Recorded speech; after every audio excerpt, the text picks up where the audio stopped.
શરૂઆત આ વખતે કંઈક અલગ જ થઈ રહી છે. જે સમયે ગરમીનો પારો આસમાને પહોંચવો જોઈએ ત્યારે વાતાવરણમાં એકદમ અણધાર્યો પલટો આવ્યો છે. તો આખીર આવું કેમ થઈ રહ્યું છે? ચાલો આજે આ અસામાન્ય હવામાનને જરા નજીકથી સમજીએ. સામાન્ય રીતે માર્ચ મહિનો આવે એટલે આપણને પરસેવો પાડતી ગરમી યાદ આવે. પણ આ વર્ષે ભાવનગરમાં જાણે કે આખી વાત જ ઊંધી છે. લોકો ગરમીની નહીં પણ કમોસમી વરસાદ એટલે કે માવઠાની ચિંતા કરી રહ્યા છે. તો સૌથી પહેલો સવાલ એ જ થાય કે ભાવનગરમાં અત્યારે ખરેખર થઈ શું રહ્યું છે? ચલો સૌથી પહેલા ત્યાંની જે હાલની પરિસ્થિતિ છે એના પર એક નજર કરીએ અને સમજીએ કે વાતાવરણમાં આ કેવો પલટો છે. જુઓ, જેવી બપોર થાય છે કે તરત જ આકાશ કાળા ડિબાંગ વાદળોથી ઘેરાઈ જાય છે. આને કારણે દિવસ દરમિયાન જે ગરમીનો અહેસાસ થવો જોઈએ એમાં નોંધપાત્ર ઘટાડો થયો છે. અને સ્વાભાવિક છે કે આ વાદળછાયા વાતાવરણે ખેડૂતોના જીવ અદ્ધર કરી દીધા છે. પણ આ બધી તો અનુભવની વાત થઈ. શું આ ફેરફાર ફક્ત આપણને મહેસૂસ થાય છે કે પછી આંકડા પણ કંઈક અલગ જ કહાની બતાવી રહ્યા છે? ચાલો જોઈએ. આજે ભાવનગરનું મહત્તમ તાપમાન 34.2 ડિગ્રી સેલ્સિયસ નોંધાયો. હવે આ આંકડો કદાચ સાંભળવામાં સામાન્ય લાગે પણ એની પાછળની હકીકત ખરેખર રસપ્રદ છે. અને એ રસપ્રદ વાત આ છે, આજે 34.2 ડિગ્રી તાપમાન છે એ ખરેખર સામાન્ય કરતા 2.1 ડિગ્રી ઓછું છે.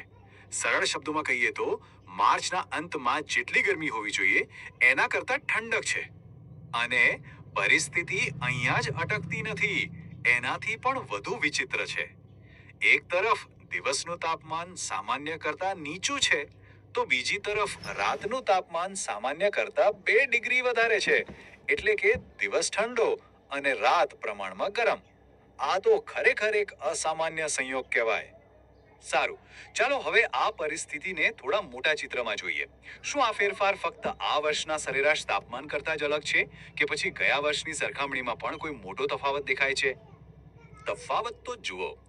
ગયા વર્ષે બરાબર આ જ દિવસે 24 માર્ચે તાપમાન લગભગ 39 ડિગ્રી હતું અને આ વર્ષે ફક્ત 34.2 ડિગ્રી.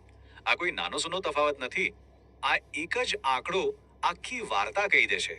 ગયા વર્ષની સરખામણીમાં તાપમાનમાં સીધો 4.5 ડિગ્રી કરતા પણ વધારેનો ઘટાડો. હવામાનની દૃષ્ટિએ આ એક બહુ મોટો ફેરફાર ગણાય.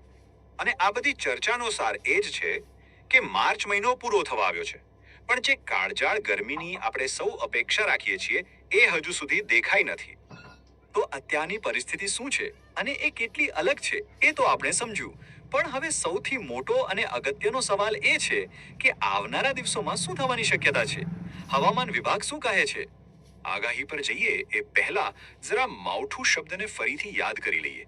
એટલે કે એક કમોસમી વરસાદ જે ચોમાસા સિવાયની ઋતુમાં આવે છે અને ખાસ કરીને ખેડૂતો માટે મોટી મુશ્કેલીઓ લઈને આવે છે. તો હવામાન વિભાગની આગાહી કંઈક આવી છે. આવનારા 3 દિવસ એટલે કે 28, 29 અને 30 માર્ચ સૌરાષ્ટ્ર, કચ્છ અને ઉત્તર ગુજરાત માટે બહુ મહત્વના છે. આ બધા વિસ્તારોમાં માવઠાની સંભાવના છે અને ખાસ કરીને 29 તારીખે ગાજવીજ અને ભારે પવન સાથે વરસાદની ચેતવણી પણ છે.